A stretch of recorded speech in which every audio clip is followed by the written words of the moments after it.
The University of Idaho is delaying the demolition of the house where 4 students were brutally stabbed to death last fall.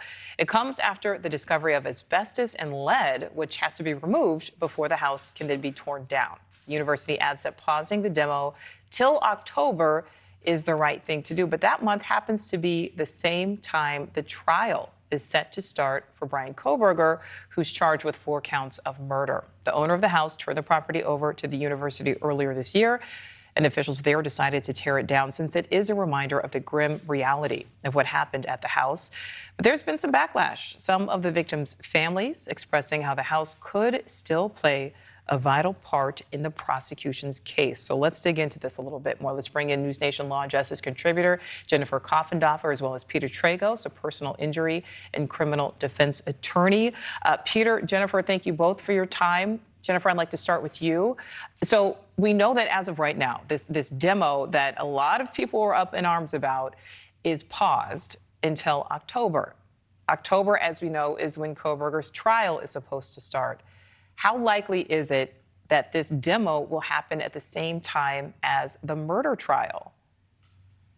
Well, I believe that the defense will ask for a continuance. There's just so much evidence here, thousands and thousands of pages and 21 terabytes. It's just a huge amount of evidence for them to go through, and I think it will be postponed.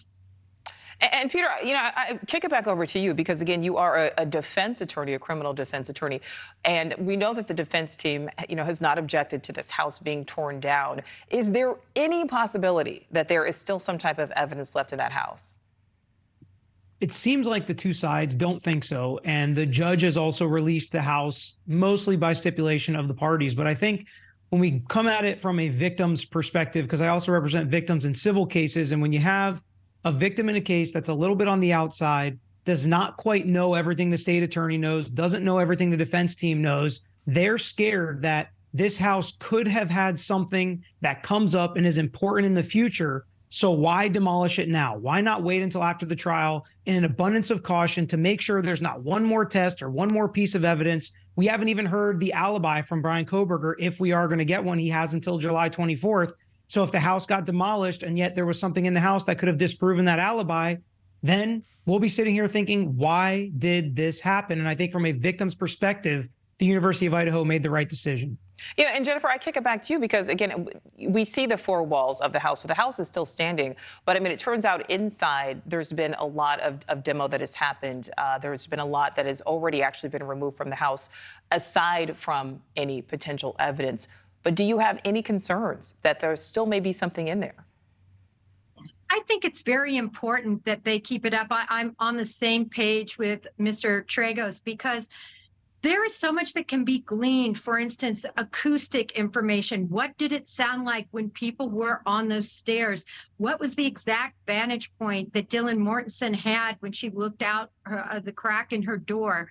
What does it sound like from the outside? We know that there is a recording from a ring camera, but the jurors may want to hear what that sounds like. What did it sound like between the 2nd and the 3rd floor? So acoustically, it just can't be recreated. I think it should stand. Thank you for watching. Go to newsnationnow.com to find News Nation on your television provider. And don't forget to click the red subscribe button below to get more of News Nation's fact-driven, unbiased coverage.